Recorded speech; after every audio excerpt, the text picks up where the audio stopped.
হযরতে হানজালা রাদিয়াল্লাহু তাআলা আনহু আবার নবীর নির্দেশে নতুন বিবাহ করলেন। নবীজি সাল্লাল্লাহু আলাইহি সাল্লামের কথা অনুযায়ী হযরত হানজালা রাদিয়াল্লাহু তাআলা আনহু বিবাহ করলেন। বিবাহ করে নববধূকে নিয়ে বাসর ঘরে তারা নিজেদের ভালোবাসা বিনিময় করলেন। গোসল করতে গেলেন, এমন সময় কাঁধে গামছা, কাঁধে লুঙ্গি, গোসলখানায় গেলেন আর শুনতে পাইলেন কে জনে এসে এলান করে যায়, নাফির নাফির নাফির নাফির করে নাফির দিয়ে সেই সময়ে বোঝানো হইতো, রে বান্দা কে আসো, আল্লাহ পাকের পক্ষ থেকে জিহাদের আহ্বান হয়ে গেছে, তাড়াতাড়ি চলে আসো যুদ্ধের ময়দানে। কে যেন ঘোষণা করতেছিল, রে নবীর উম্মতেরা, বিশ্ব নবী সাল্লাল্লাহু আলাইহি ওয়াসাল্লাম উহুদের ময়দানে সেখানে লড়াইয়ের জন্য, কাফের মুশরিকদের সাথে লড়াইয়ের জন্য সেখানে উপস্থিত হয়ে গেছেন। কাফেরদের সাথে যুদ্ধ করতেছেন। আমার নবী শহীদ হয়ে গেছেন। নবীর উম্মত হয়ে, নবীর প্রেমিক হয়ে তুমি কেমনে বাড়িতে অবস্থান করো? প্রকৃতপক্ষে যদি নবীর ভালোবাসা তোমার অন্তরে থাকে, বাড়ির মায়া ছেড়ে দিয়ে জিহাদের ময়দানে ঝাঁপিয়ে পড়ো। এই কথা যখন হযরতে হানজালা রাদিয়াল্লাহু তাআলা আনহু শুনতে পাইলেন, শোনার সঙ্গে সঙ্গে হযরতে হানজালা রাদিয়াল্লাহু তাআলা আনহু এবার সেই কাঁধের কাপড়টি স্ত্রীকে দিলেন। স্ত্রীকে দিয়ে বললেন, প্রাণের স্ত্রী, আজকে গোসল করার সুযোগ হইল না, আজকে গোসল করার মতো সুযোগ হলো না, আপনার সাথে আর হয়তো দুনিয়াতে দেখা হবে না। কারণ জিহাদের আহ্বান চলে এসেছে, ঘোষণা হয়ে গেছে, বিশ্ব নবী সাল্লাল্লাহু আলাইহি সাল্লাম জিহাদের ময়দানে লড়াই করতেছে। আমি নবীর প্রেমিক হয়ে যদি আমি যদি স্ত্রীকে নিয়ে আনন্দ বিনিময়ের মধ্যে লিপ্ত থাকি, আমার নবীজির সাথে এক প্রকার গাদ্দারি করা হবে, নবীজির সাথে এক প্রকার আমার বেয়াদবি করা হবে। সুতরাং আমি আজকে আর সময় দিতে পারছি না, চলে গেলাম।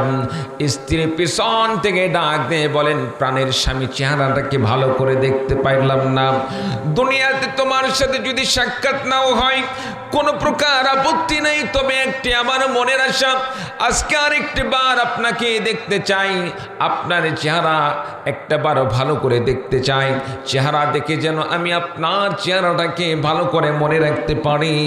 আল্লাহ রাব্বুল আলামিন যখন হাসরের ময়দানে কিয়ামত সংগঠিত হয়ে যাওয়ার পরে হাসরের ময়দানে সকলকে আল্লাহ রাব্বুল আলামিন পুনরুত্থিত করবেন, সে সময় যেন আপনার চেহারা দেখে আমি আপনাকে আমার স্বামী হিসাবে চিনে নিতে পারি। বলুন সুবহানাল্লাহ। আমার ভাইরা, আমার বন্ধুগণ, হযরতে হানজালা রাদিয়াল্লাহু তাআলা আনহু স্ত্রীকে বললেন, প্রাণের স্ত্রী, আর বাধা দিও না, আমাকে সামনের দিকে অগ্রসর হতে হবে, আর বাধা দিও না, পেছনে তাকানোর সময় নেই।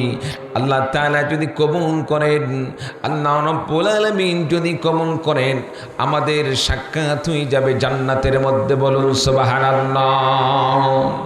হযরতে হানজালা রাদিয়াল্লাহু তাআলা আনহু জিহাদের ময়দানে ঝাঁপিয়ে পড়লেন, লড়াই শুরু করে দিলেন। লড়াই করতে করতে এক পর্যায়ে আমার ভাইরা, আমার বন্ধুগণ, অনেক কাফের মুশরিকদেরকে কচুকাটা করলেন। আমার ভাইরা, আমার বন্ধুগণ, যুদ্ধ শেষ হয়ে গেল।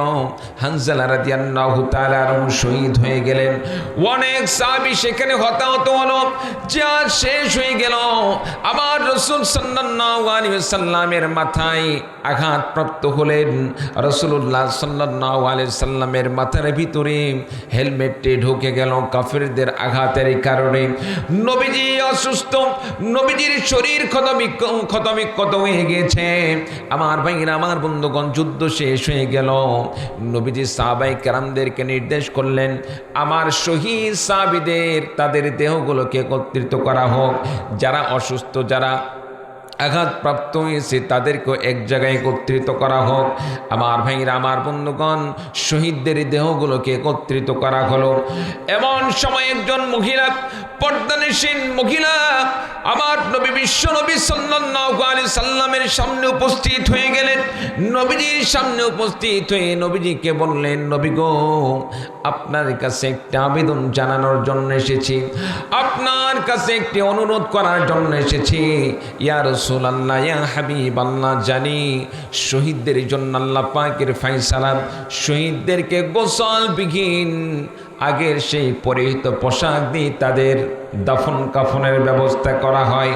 কিন্তু আপনার কাছে আমার আবেদন, আমার স্বামী আজকে জিহাদের ময়দানে শরীক হয়ে গিয়েছেন। হযরতে হানজালা রাদিয়াল্লাহু তাআলা আনহু, তার গোসল ফরজ ছিল। যখন সে শুনতে পেয়েছেন নবীজি সাল্লাল্লাহু আলাইহি সাল্লাম শহীদ হয়ে গিয়েছেন, এমন সময় সে গোসল ব্যতি রেখে সে আমার নবীর শহীদ শাহাদাতের কথা শোনার সঙ্গে সঙ্গে সে জিহাদের ময়দানে ঝাঁপিয়ে পড়েছেন। গোসল করাকেও সে তার তেমন গুরুত্বপূর্ণ বিষয় মনে করেন নাই। নবী গো, হয়তো আমার স্বামী শহীদ হয়ে গিয়েছেন, আমার স্বামী যদি শহীদ হয়ে থাকে, আপনার কাছে আবেদন, আমার স্বামীকে অন্তত পক্ষে আপনি গোসল দিয়ে, গোসলের মাধ্যমে তার দাফন কাফনের ব্যবস্থা করবেন। বলুন সুবহানাল্লাহ। আমার ভাইরা, আমার বন্ধুগণ, হযরতে হানজালা রাদিয়াল্লাহু তাআলা আনহু, হযরতে হানজালা রাদিয়াল্লাহু তাআলা আনহুর স্ত্রী যখন উপস্থিত হয়ে নবীজির সামনে এই আবেদন করলেন, নবী গো, আপনি অন্যান্য সাহাবীদেরকে বিনা গোসলে তাদের দাফন কাফনের ব্যবস্থা করেন, আমার কোনো আপত্তি নেই। তবে আমার স্বামী হযরতে হানজালা রাদিয়াল্লাহু তাআলা আনহু যেহেতু সে বিনা গোসলে থাকার কারণে শরীরটা নাপাক ছিল, আপনার কাছে আবেদন, আমার স্বামীকে গোসলের মাধ্যমে তার দাফন কাফনের ব্যবস্থা করবেন। নবীজি সাল্লাল্লাহু আলাইহি সাল্লাম সাহাবায়ে কেরামদেরকে বললেন, শহীদদের লাশগুলোকে একত্রিত করো। আমার ভাইরা, আমার বন্ধুগণ, ইতিমধ্যে জিবরাইল আলাইহিস সালাতু ওয়াস সালাম আমার নবী বিশ্ব নবী সাল্লাল্লাহু আলাইহি সাল্লামের কাছে আল্লাহ পাকের পক্ষ থেকে আমার নবী বিশ্ব নবীর কাছে চলে এসেছেন একটি সংবাদ দেওয়ার জন্য। জিবরিল আমিন বিশ্ব নবী সাল্লাল্লাহু আলাইহি সাল্লামকে জানিয়ে দিলেন, নবী গো, যেই হানজালা রাদিয়াল্লাহু তাআলা আনহু ইসলামের প্রয়োজনে আমার নবীর ভালোবাসায়, ইসলামের ভালোবাসায় নিজের জীবনকে আল্লাহর রাস্তায় উৎসর্গ করাকে এত গুরুত্বপূর্ণ বিষয় মনে করেছিল, যার কারণে সে গোসল করে নাই। গোসল না করে নাপাক শরীর নিয়ে জিহাদের ময়দানে ঝাঁপিয়ে পড়েছেন কাফের মুশরিকদেরকে হত্যা করার জন্য, আল্লাহর দ্বীনকে কায়েম করার জন্য, বিশ্ব নবীজিকে হেফাজত করার জন্য ঝাঁপিয়ে পড়ে নিজের জীবনকে কুরবানি করে দিয়েছেন। এই হানজালা রাদিয়াল্লাহু তাআলা আনহু, হানজালা রাদিয়াল্লাহু তাআলা আনহুর গোসলের ব্যবস্থা দুনিয়ার এই নগণ্য পানির মাধ্যমে হতে পারে না। আল্লাহ রাব্বুল আলামিন হযরতে হানজালা রাদিয়াল্লাহু তাআলা আনহুর গোসলের জন্য আল্লাহ পাক সিদ্ধান্ত নিয়েছেন। আল্লাহ রাব্বুল আলামিন হযরতে হানজালা রাদিয়াল্লাহু তাআলা আনহুর গোসলের ব্যবস্থা আল্লাহ পাক ফেরেশতাদের মাধ্যমে জান্নাতে পানির মাধ্যমে গোসলের ব্যবস্থা করে দিয়েছেন। বলুন সুবহানাল্লাহ। হযরত হানজালা রাদিয়াল্লাহু তাআলা আনহুর দেহকে উপস্থিত করা হলো, নবীজি সাল্লাল্লাহু আলাইহি সাল্লামের সামনে নিয়ে আসা হলো। এক পর্যায়ে দেখে গেল, মানুষ গোসল করার পরে যেমন মাথা থেকে চুল দিয়ে পানি টপ টপ টপ টপ করে বেয়ে পড়তে থাকে, দাড়ি থেকে যেভাবে পানি ঝরতে থাকে, হযরতে হানজালা রাদিয়াল্লাহু তাআলা আনহুকে কেউ গোসল দেয় নাই। কিন্তু যখন উপস্থিত করা হলো, দেখা গেল মাথা দিয়ে টপ টপ টপ টপ করে পানি পড়তেছে, দাড়ি থেকে টপ টপ করে পানি পড়তেছে। এর দ্বারা প্রমাণ হয়ে যায় হযরত হানজালা রাদিয়াল্লাহু তাআলা আনহু আল্লাহ পাকের কাছে এত কবুল হয়ে গিয়েছেন। হানজালা রাদিয়াল্লাহু তাআলা আনহু, হযরত হানজালা রাদিয়াল্লাহু তাআলা আনহুর গোসলের ব্যবস্থা দুনিয়ার সামান্য নগণ্য পানি দিয়ে নয়, আল্লাহ রাব্বুল আলামিন জান্নাতি পানির মাধ্যমে হানজালা রাদিয়াল্লাহু তাআলা আনহুর গোসলের ব্যবস্থা করে দিয়েছেন। বলুন সুবহানাল্লাহ। সম্মানিত উপস্থিতি, আমার ভাইরা, আমার বন্ধুগণ, আল্লাহ রাব্বুল আলামিন কোরআনে কারীমের মধ্যে সুস্পষ্ট ভাষায় জানিয়ে দিলেন, কুল ইন কুনতুম তুহিব্বুনাল্লাহা ফাত্তাবিউনি ইউহিব্বুকুমুল্লাহ ওয়া ইয়াগফির লাকুম যুনুবাকুম ওয়াল্লাহু গফুরুর রহিম। চিৎকার দিয়ে বলুন আল্লাহু আকবার। আল্লাহ রাব্বুল আলামিন আমার নবী বিশ্ব নবীজিকে জানিয়ে দিলেন, নবী গো तमाम পৃথিবীর মানুষদেরকে আপনি ঘোষণা দিয়ে দিন, মানুষদেরকে জানিয়ে দিন, আপনারা যদি আল্লাহকে ভালোবাসতে চান, আল্লাহকে ভালোবাসতে চাইলে, আল্লাহর মোহাব্বত পেতে চাইলে, আল্লাহকে সন্তুষ্ট করতে চাইলে নবী গো আপনি জানিয়ে দিন তারা যেন আপনি নবীজির আনুগত্যতা স্বীকার করে নেন। আর যে বান্দা আপনি নবীজির আনুগত্যতা স্বীকার করে নিল, আপনি নবীজিকে ভালোবাসল, আপনি নবীর আনুগত্যতা স্বীকার করে নিল, আমি আল্লাহ রব্বুল আলামিন ঘোষণা দিয়ে দিলাম, আমি আল্লাহ রব্বুল আলামিন ওই বান্দার প্রতি সন্তুষ্ট হয়ে গেলাম। বলুন সুবহানাল্লাহ। আমি আল্লাহ রব্বুল আলামিন সে বান্দার প্রতি সন্তুষ্ট হয়ে যাব, বান্দার প্রতি আমি আমার পক্ষ থেকে বান্দার প্রতি ভালোবাসা, আমার পক্ষ থেকে ভালোবাসা প্রদান হয়ে যাবে, বান্দাও আমি আল্লাহকে ভালোবাসতে পারবে। আমার ভাইরা, আমার বন্ধুগণ, তাহলে আল্লাহকে ভালোবাসতে হলে, আল্লাহর ভালোবাসা পেতে হলে আপনাকে আমাকে নবীর আনুগত্যতা স্বীকার করতে হবে, নবীজির ভালোবাসা অন্তরে তৈরি করতে হবে, নবীর সুন্নাহ মেনে চলতে হবে। নবীর সুন্নাহ মেনে চললে আল্লাহ পাক আপনাকে আমাকে ভালোবাসবেন। আল্লাহ রাব্বুল আলামিন আপনাকে আমাকে ভালোবেসে আল্লাহ পাকের পক্ষ থেকে আপনার জন্য, আমার জন্য আল্লাহ রাব্বুল আলামিন একটি অফার দিয়ে দিলেন। আল্লাহ রাব্বুল আলামিনের পক্ষ থেকে আপনার জন্য, আমার জন্য সারপ্রাইজ দিয়ে দিলেন, ওয়া ইয়াগফির লাকুম যুনুবাকুম ওয়াল্লাহু গফুরুর রহিম।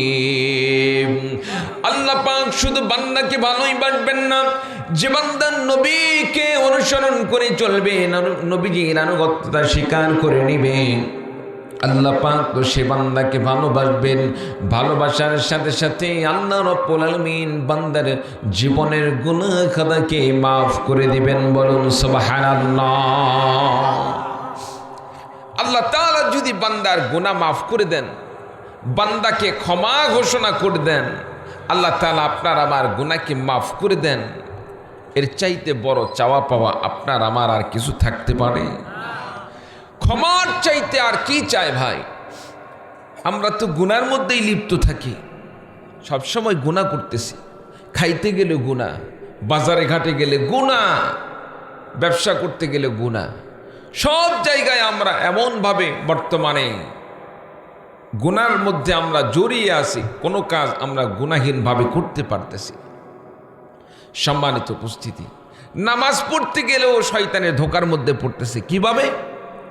আল্লাহকে খুশি করার জন্য নামাজ পড়তে গেলাম, নামাজ পড়তে গিয়ে মনে মনে ভাব আসলো, আহারে আমি যে নামাজি, এলাকাবাসী আমাকে দেখতেছে, এলাকাবাসী দেখতেছে আমি বিশাল বড় নামাজি। অন্তরে যদি এই নিয়ত থাকে, যেই নামাজ যে আল্লাহকে সন্তুষ্ট করা হয়, আল্লাহর জান্নাত মিলে, আর এই নামাজ যদি আপনার আবার অন্তরে রিয়া আসে, এই নামাজের মাধ্যমে যদি মানুষ দেখানো যদি নিয়ত হয়ে থাকে, এই নামাজ দিয়ে জান্নাত পাওয়া যাবে না, জাহান্নামে যাওয়ার জন্য এই নামাজটা রাস্তা হয়ে যাবে। বলুন নাউযুবিল্লাহ।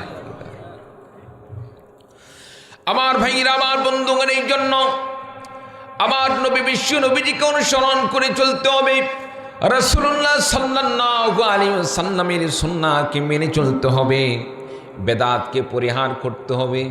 বেদাতের সাথে মুসলমানদের কোনো সম্পর্ক নেই, শিরকের সাথে কোনো সম্পর্ক নেই, কুফরের সাথে কোনো সম্পর্ক নেই। মুসলমানদের একমাত্র পরিচয় হলো আমার নবী বিশ্ব নবী সাল্লাল্লাহু আলাইহি ওয়াসাল্লাম অসংখ্য সুন্নাতকে দুনিয়াতে রেখে গিয়েছেন। আপনার আমার পথ, মুক্তির পথ একমাত্র রসুলের সুন্নাহর পথ।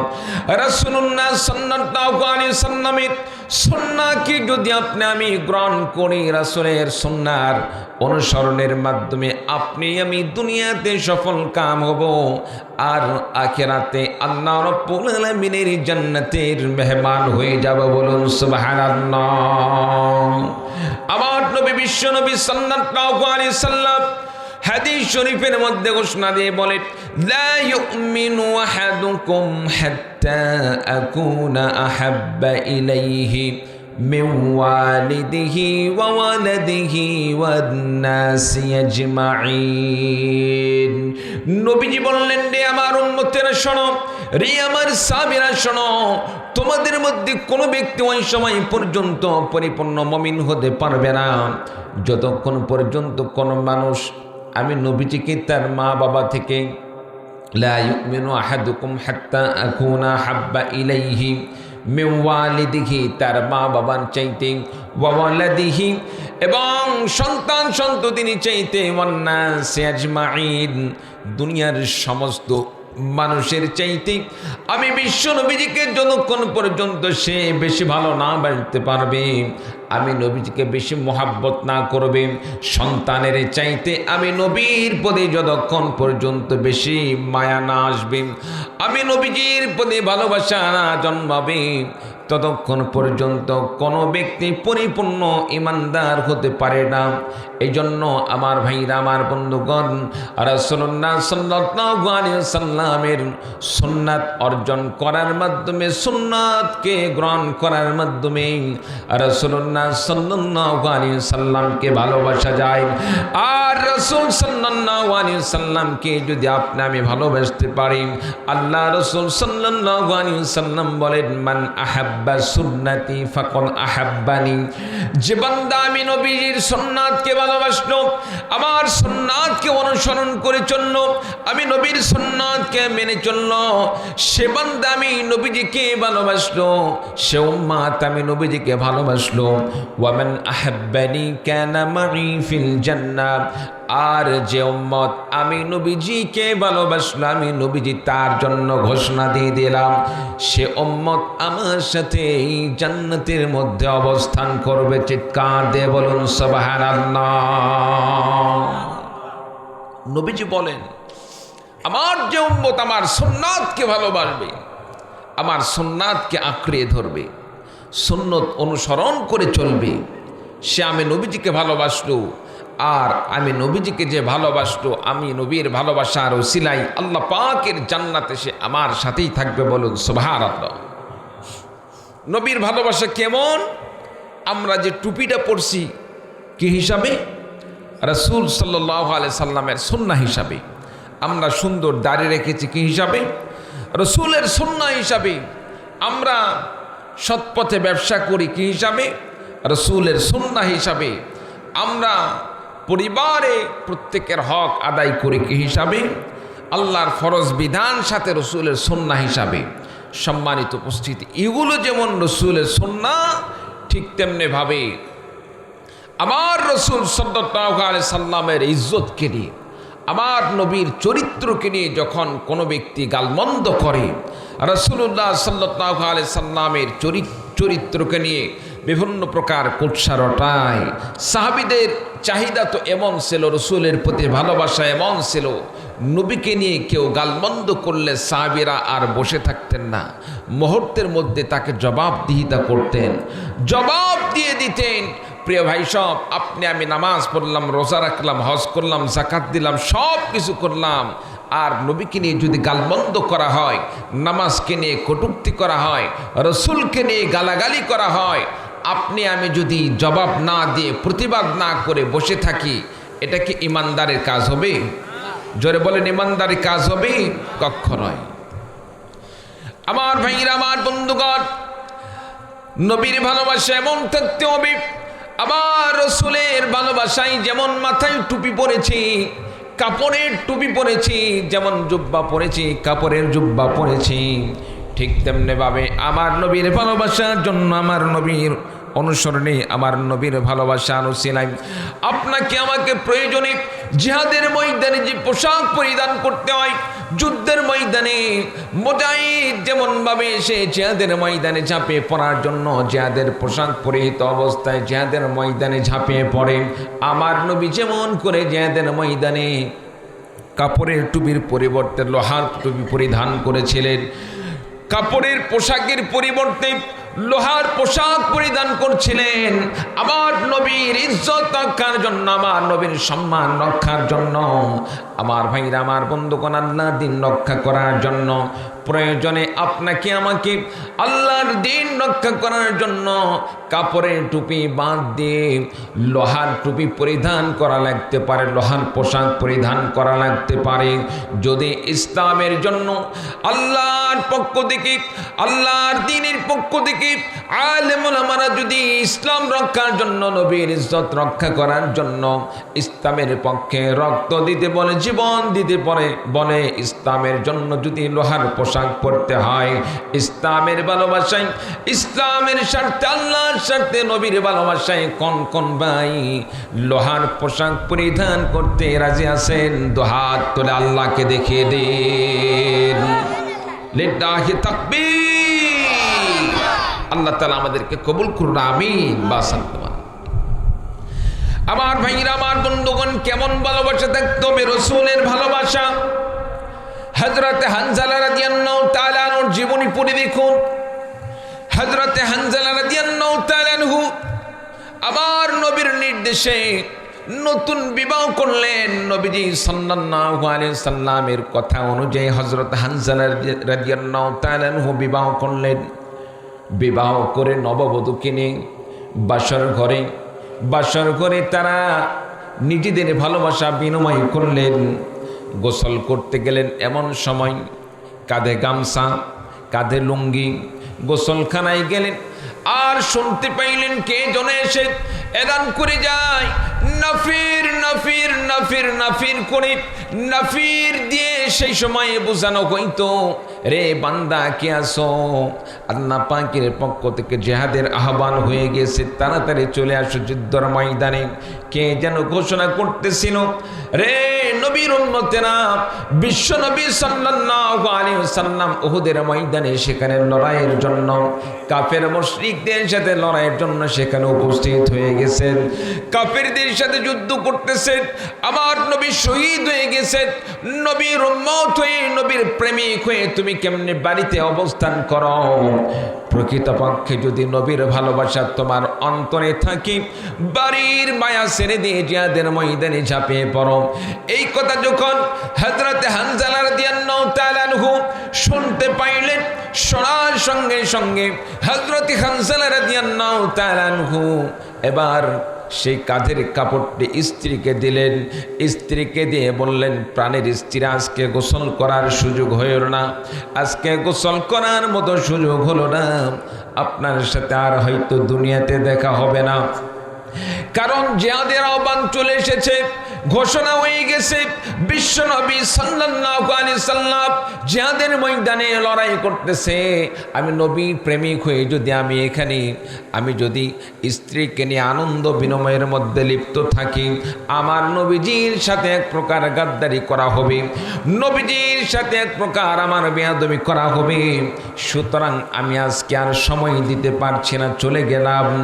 স্ত্রী পিছন থেকে ডাক দিয়ে বলেন, প্রাণের স্বামী, চেহারাটাকে ভালো করে দেখতে পাইলাম না, দুনিয়াতে তোমার সাথে যদি সাক্ষাৎ নাও হয় কোনো প্রকার আপত্তি নেই, তবে একটি আমার মনের আশা, আজকে আর একটি বার আপনাকে দেখতে চাই, আপনার চেহারা একটা বার ভালো করে দেখতে চাই, চেহারা দেখে যেন আমি আপনার চেহারাটাকে ভালো করে মনে রাখতে পারি।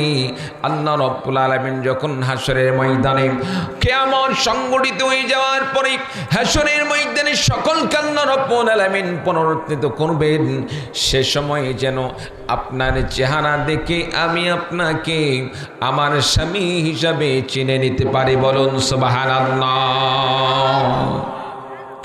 আমার ভাইরা, আমার বন্ধুগণ, হযরতে হানজালা রাদিয়াল্লাহু তাআলা আনহু স্ত্রীকে বললেন, প্রাণের স্ত্রী, আর আর বাধা দিও না, আমাকে সামনের দিকে অগ্রসর হতে হবে, আর বাধা দিও না, পেছনে তাকানোর সময় নেই। আল্লাহ তাআলা যদি কবুল করেন, আল্লাহ রাব্বুল আলামিন যদি কবুল করেন, আমাদের সাক্ষাৎ হয়ে যাবে জান্নাতের মধ্যে। বলুন সুবহানাল্লাহ। হযরত হানজালা রাদিয়াল্লাহু তাআলা আনহু জিহাদের ময়দানে ঝাঁপিয়ে পড়লেন, লড়াই শুরু করে দিলেন।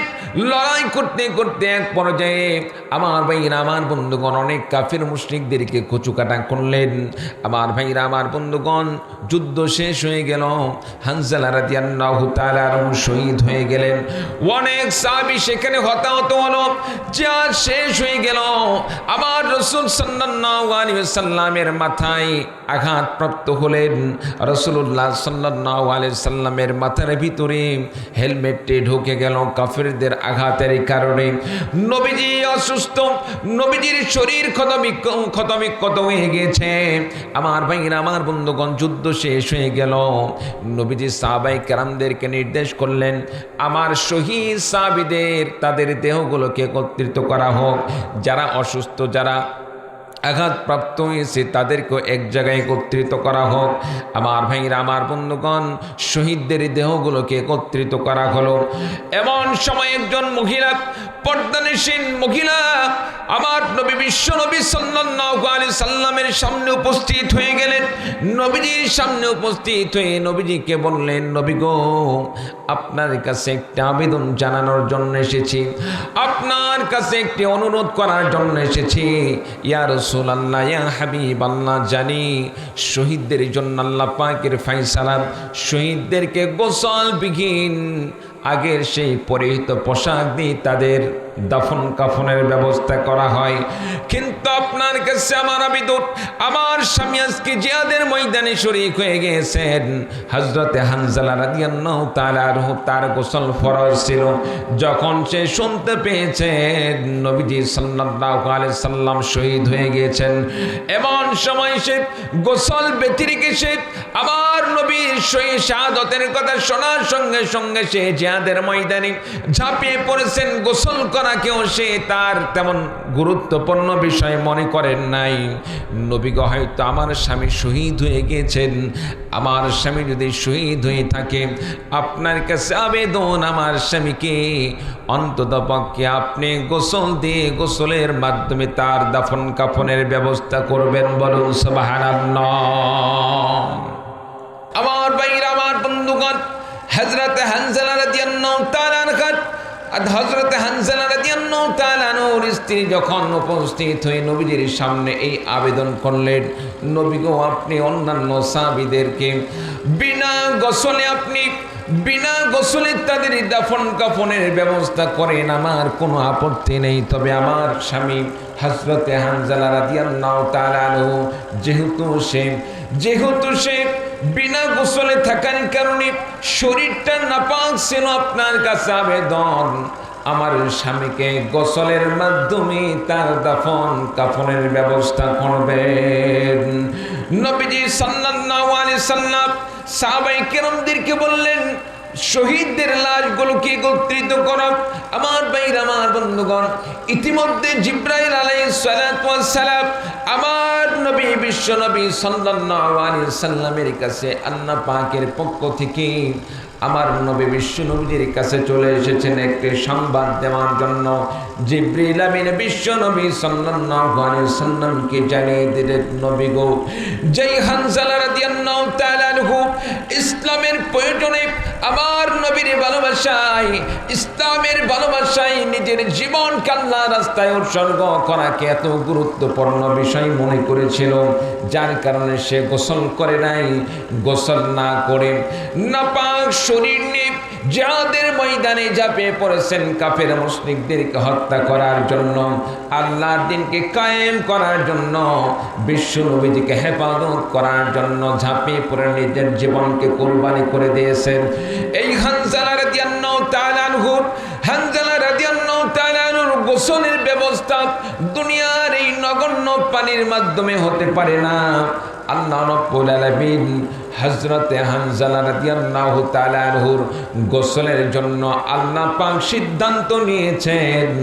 আল্লাহ রাব্বুল আলামিন হযরতে হানজালা রাদিয়াল্লাহু তাআলা আনহুর গোসলের ব্যবস্থা আল্লাহ পাক ফেরেশতাদের মাধ্যমে জান্নাতে পানির মাধ্যমে গোসলের ব্যবস্থা করে দিয়েছেন। বলুন সুবহানাল্লাহ। হযরত হানজালা রাদিয়াল্লাহু তাআলা আনহুর দেহকে উপস্থিত করা হলো, নবীজি সাল্লাল্লাহু আলাইহি সাল্লামের সামনে নিয়ে আসা হলো। এক পর্যায়ে দেখে গেল মানুষ গোসল করার পরে যেমন মাথা থেকে চুল দিয়ে পানি টপ টপ টপ টপ করে বেয়ে পড়তে থাকে, দাড়ি থেকে যেভাবে পানি ঝরতে থাকে, হযরতে হানজালা রাদিয়াল্লাহু তাআলা আনহুকে কেউ গোসল দেয় নাই, কিন্তু যখন উপস্থিত করা হলো দেখা গেল মাথা দিয়ে টপ টপ টপ টপ করে পানি পড়তেছে, দাড়ি থেকে টপ টপ করে পানি পড়তেছে। এর দ্বারা প্রমাণ হয়ে যায় হযরত হানজালা রাদিয়াল্লাহু তাআলা আনহু আল্লাহ পাকের কাছে এত কবুল হয়ে গেছেন। হানজালা রাদিয়াল্লাহু তাআলা আনহুর হযরত হানজালা রাদিয়াল্লাহু তাআলা আনহুর গোসলের ব্যবস্থা দুনিয়ার সামান্য নগণ্য পানি দিয়ে নয়, আল্লাহ রাব্বুল আলামিন জান্নাতি পানির মাধ্যমে হানজালা রাদিয়াল্লাহু তাআলা আনহুর গোসলের ব্যবস্থা করে দিয়েছেন। বলুন সুবহানাল্লাহ। সম্মানিত উপস্থিতি, নবীর ভালোবাসায় নিজের জীবনকেও কুরবানি করে দিতে হবে। রাসূলুল্লাহ সাল্লাল্লাহু আলাইহি সাল্লামকে সাহাবায়ে কেরামগণ তো এভাবেই ভালোবেসেছিলেন। রাসূলের ভালোবাসায় যেমন সুন্নাহ নামাজ পড়েছেন, রাসূলের সুন্নাহ অনুযায়ী যেভাবে সুন্দর দাড়ি টুপি রেখেছেন, সুন্দর জুব্বা পরিধান করতেন, রাসূলের সুন্নাহ মসজিদে ডান পা দিয়ে প্রবেশ করতেন, খাবারের আগে পরে দোয়া পড়তেন, মসজিদে ঢোকার দোয়া পড়তেন, প্রসাব পায়খানার সময় যে দোয়া পড়তেন, সাহাবায়ে কেরামগণ নবীর ওই সমস্ত সুন্নাতকে যেভাবে ভালোবাসছেন ঠিক তেমনিভাবে সাহাবায়ে কেরামগণ রাসূল সাল্লাল্লাহু আলাইহি সাল্লামকে হেফাজত করার জন্য, রাসূলকে হেফাজত করার জন্য, আল্লাহর দ্বীন রক্ষা করার জন্য রাসূল সাল্লাল্লাহু আলাইহি সাল্লামের দেখে দেওয়া পথ অনুসরণ করে রাসূলের ভালোবাসায়, নবীর ভালোবাসায় নিজের জীবনকেও তারা উৎসর্গ করে দিয়েছেন। বলুন সুবহানাল্লাহ। বর্তমান আমাদের পরিবেশ কি? বর্তমান আমাদের পরিবেশ কি? খাবার যখন উপস্থিত করা হয়, খাবার শেষে কি বলা হয়? খাবার শেষে মিষ্টি খাওয়া সুন্নাত।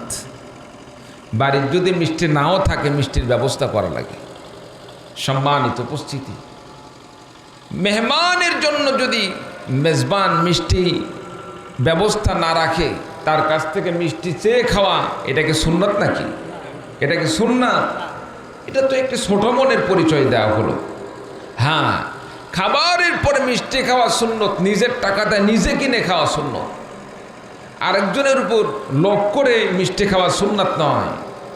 সম্মানিত উপস্থিতি, খাবারের পরে মিষ্টি খাওয়া যেমন সুন্নাত, রসুলকে ভালোবাসার জন্য সেই সুন্নাত পালন করতে চায়, ঠিক তেমনিভাবে রসুলকে ভালোবাসার জন্য সাহাবায়ে কেরামগণ যেভাবে রসুলের ভালোবাসায় নিজের জীবনকে কুরবানি করে দিয়েছেন, আপনার আমার জীবনটাও আল্লাহর রসুলের ভালোবাসায় কুরবানি করে দেওয়াটাও সুন্নাত। বলুন সুবহানাল্লাহ।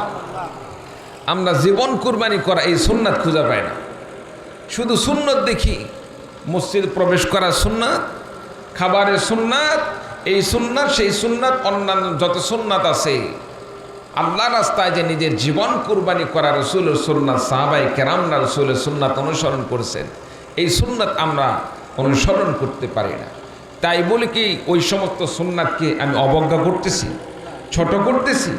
ছোট করা উদ্দেশ্য নয়, সেগুলোকে যেভাবে আমাদেরকে মূল্যায়ন করতে হয় ঠিক তেমনিভাবে রসুল সাল্লাল্লাহু আলাইহি সাল্লামের সুন্নাহ অনুযায়ী রসুলের ভালোবাসায় আপনাকে আমাকে নিজের জীবনটাকে কুরবানি করা, আল্লাহ রাস্তায় নিজের ত্যাগ স্বীকার করা, এটাও রসুল সাল্লাল্লাহু আলাইহি সাল্লামের সুন্নাহ। আজকে ফিলিস্তিনের জমিনে মুসলমানরা মার খাচ্ছে, কত মুসলমানকে সেখানে শহীদ করে দেওয়া হলো। ভাই, সারা দুনিয়া ফেরকায় ভরা, দলে দলে আমরা মুসলমান বিভক্ত, কি করব? শেষ জামানা এটা হবে, রাসূল সাল্লাল্লাহু আলাইহি সাল্লামের ভবিষ্যৎবাণী। তাই বলে একজন মুসলমানকে হত্যা করা হবে, আমি তার দলের অনুসারী নয়, অথচ সেই মুসলমান কালিমাধারী, আমি যেমন কালিমা পড়ি সেও কালিমা পড়ে, মাসলাগত কিছু ভুল ত্রুটি থাকতে পারে, বিভক্তি থাকতে পারে, মাসলাগত কিছু অমিল থাকতে পারে, তাই বলে তাকে হত্যা করা হবে আর আমি এখানে বসে বসে আনন্দ করব, চুপ করে বসে থাকব, এটা কি কোনোদিন মুসলমানের কাজ হতে পারে? কখনোই নয়। সম্মানিত উপস্থিতি, মুসলিম হিসাবে আমাদের উচিত, আমাদের কর্তব্য ইসলামের পক্ষে সকলে ঐক্যবদ্ধ হয়ে কাফির মুশরিকদের বিরুদ্ধে, কিসের হানাফি, কিসের শাফি, কিসের মালিকি, কিসের হাম্বলি, কিসের আপনার সালাফি, কিসের লামাজাবি, কিসের আপনার পীর মুরিদি, আপনি আমি সকলে মুসলমান।